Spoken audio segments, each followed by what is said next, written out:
Are you constantly stressed, trapped in thoughts of the past, or worried about the future? Let me tell you something.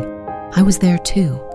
I lived in a state of autopilot, trapped in my mind, until one day I came across a book that literally changed my life. The Power of Now by Eckhart Tolle. If you've ever felt the need to disconnect from the mental noise and reconnect with yourself, this summary is for you.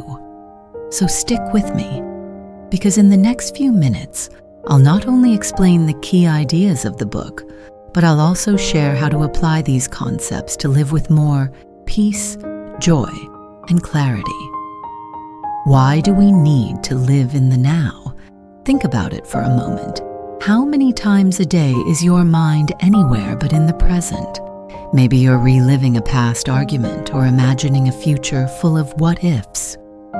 According to Tolle, this is the core issue. We are so disconnected from the present moment that we forget it's the only thing we truly have. Tolle says something striking. Your mind can be your best tool or your worst enemy. And believe me, that phrase made me reflect. Our mind, when uncontrolled, becomes a place full of worries and stress. But when used consciously, it transforms into a tool for well-being. I used to be someone who constantly thought about what will happen if. It was exhausting, but Tolle taught me that true freedom lies in disconnecting from that mindset, the power of the present moment. So, what does it really mean to live in the present?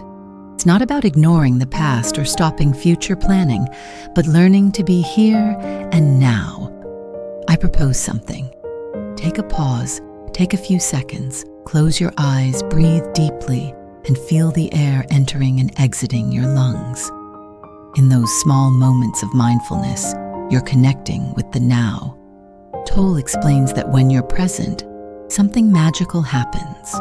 Mental noise decreases, and you begin to experience a peace that doesn't depend on external circumstances. Personally, I've tried this in moments of stress, and it's like my mind clicks into place. The ego, the great villain of the story. Tolle dedicates a good portion of the book to explaining the role of the ego, the voice in our head that constantly seeks validation, compares, criticizes, and makes us feel inadequate. According to him, the ego is the main cause of our unhappiness. The ego says things like, "You need that promotion to be happy. If only you could change your past, everything would be better. You're not enough." Sound familiar? I spent years listening to that voice without realizing it wasn't me.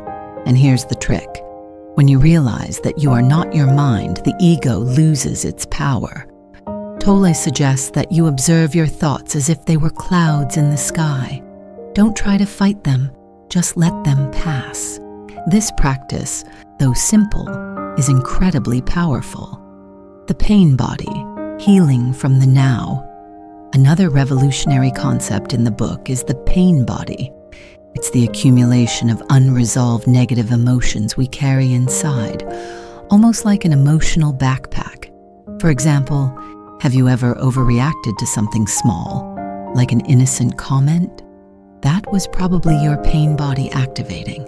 The good news is you don't have to carry this weight forever. The key is awareness. When you feel a negative emotion, don't suppress it or identify with it. Simply observe it and let it be. By doing so, the pain body begins to lose its strength. Personally, this practice has helped me let go of old wounds and respond to life in a much calmer way. How to live in the now. Practical tips. Mile 1. Connect with your body.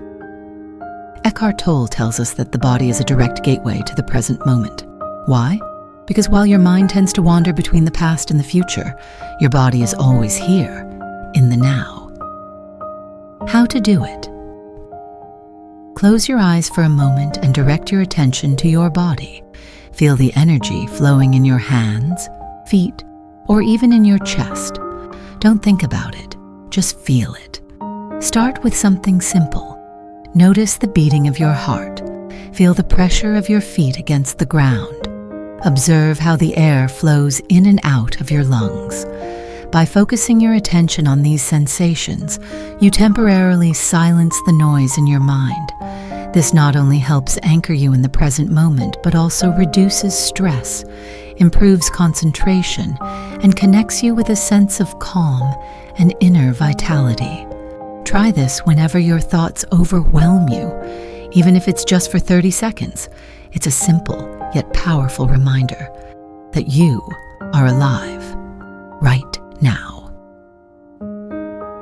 2. Accept what is.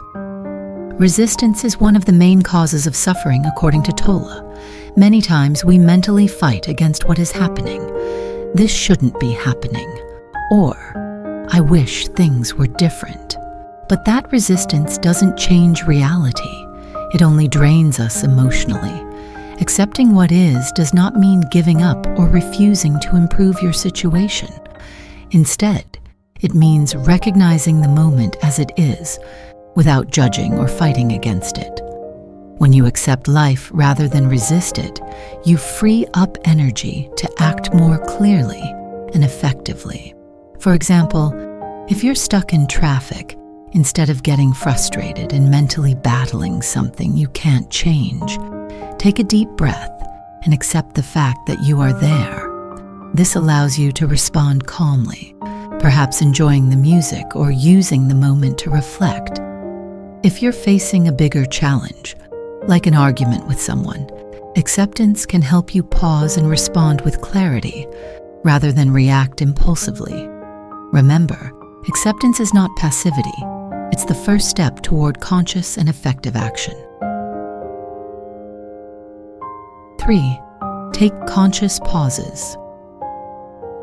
We live in a fast-paced world where multitasking and constant distractions have become the norm, but Tolle invites us to change this by introducing small conscious pauses throughout the day.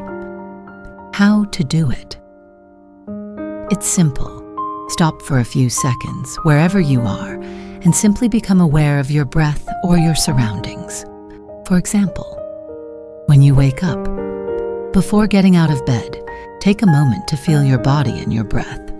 Start your day from a place of calm. While working, take a pause every hour to close your eyes and take 3 deep breaths. This recharges your mind and body. When walking, pay attention to your steps and how your feet touch the ground. Let your mind rest in that rhythmic movement.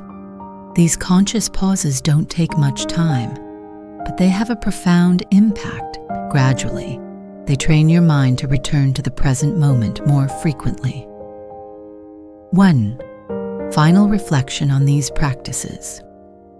These 3 practices may seem small, but don't underestimate them. They are simple yet powerful tools to help you disconnect from mental chaos and reconnect with inner peace. Like any habit, it may be difficult to remember at first, but with practice, being present will feel more natural. Start with just 1 practice a day. Maybe take a conscious pause before each meal, or spend 2 minutes before bed feeling your breath. The important thing is not how long you do it, but the quality of your presence. Over time, these practices will show you that you don't have to wait for things to be perfect to feel good. You can find peace, clarity, and happiness right here, right now.